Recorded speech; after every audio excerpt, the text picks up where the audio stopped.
SC Speed RC Racing. Welcome and thanks for tuning in. This is SC with SC Speed RC Racing. And today I got some video that I want to show you me practicing driving a VTA car. Because if you can't drive, it doesn't matter how strong your car is. So check this out.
So I hope you enjoy seeing me do a little bit of practicing with the VTA car, although it was at night. Now we're going to take a deeper dive into the chassis and the body of this car. So come on. So we're looking at this VTA car. This is the Dodge Dart 1967 body. And we're going to look at this body first. So as you can see, the body is blue. It's got the black stripes on it with a black top. I really like this body, but you can't really see it in this video because of the color. But it does have a little bit of metal flake in it, so it looks like it's sparkling when it's outside. I really do drive this car, so we're gonna really check this out. So let's look at this body. Set the body down. And we get to the chassis here in just a second. You see, here goes the body. Now I did take this car racing, like I said, and you can definitely see where it got cracked here on this side of the bumper, and it cracked here on this side of the bumper. This is probably the weakest point of this car. As you see, it flexes here around the fender wells, and when it flexes, it's pushing the car out like that. Or if you hit something, the front of the car kind of does this. You can see that. That's what happens in a crash or collision. And when it was doing that, it ended up breaking right here at this point. And back here in the back, just from being hit in the back or running into something, you can see right here that it cracked and broke. But other than that, that's the only parts that cracked on this car. Got the real racing type scuff marks from Battlefield, the Battlefield. So you're gonna get that. So don't expect these things to stay cute forever.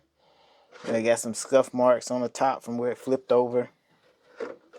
And in here, you can see this is how I repaired the cracks in the front. I just took some shoe glue and some drywall tape and put that shoe glue down and put the drywall tape to make it strong, to hold it in place. I did that on both sides, and that's going to come. Also, I'm going to end up doing it on the back. Now I use like some regular type paint on here, and that paint, it's just chipping right off. But I was just trying to use it as a backer, and it didn't work out very well. So just, it doesn't stick to that that type of paint that I painted the car with for the what do you call it? Polyurethane bodies, I guess. So for this type of paint, just use the type of paint that goes with it. So since we got our airbrush, now we can start working on those type of things to make it better. All right, so we're gonna move along to the chassis. So there it is. That's the chassis. This is the 3 Racing chassis, Sakura Advanced 6'4", 110 scale touring car chassis. Now I'm not sure if 3 Racing even makes this chassis anymore, but you can find them on various places. And I put a shorty battery in here. You can put a longer battery in here if you like, but it seemed to be a little bit more balanced when I put this short battery in here. And the short battery has 120C capacity, so the discharge is a lot higher than the 80C batteries. And I put a Novak motor on here, which Novak has went out of business, so you won't find these engines anymore, or this ESC, unless you just happen to find it online or something like that.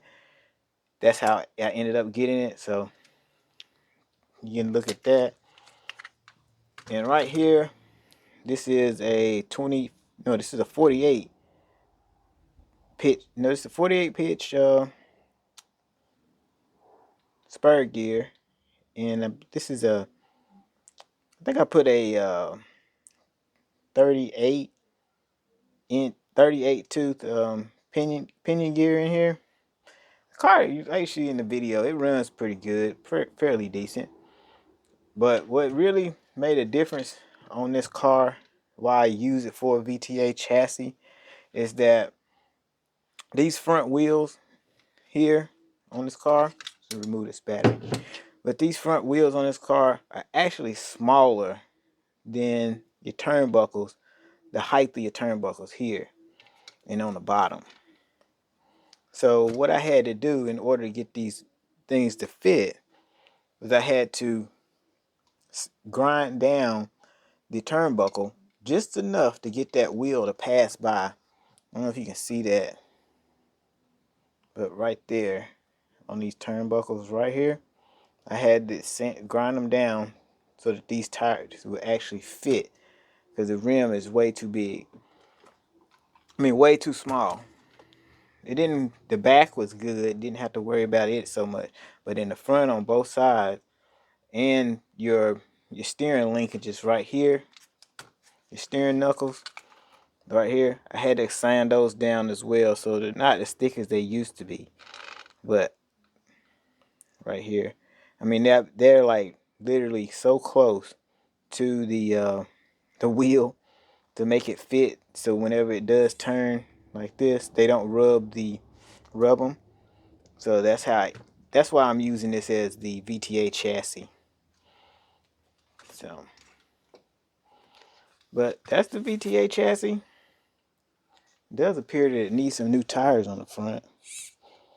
So I'm gonna order another set of tires for this season of racing.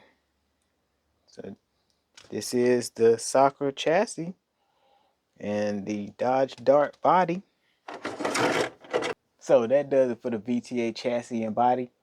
Like, subscribe, and see you in the next video.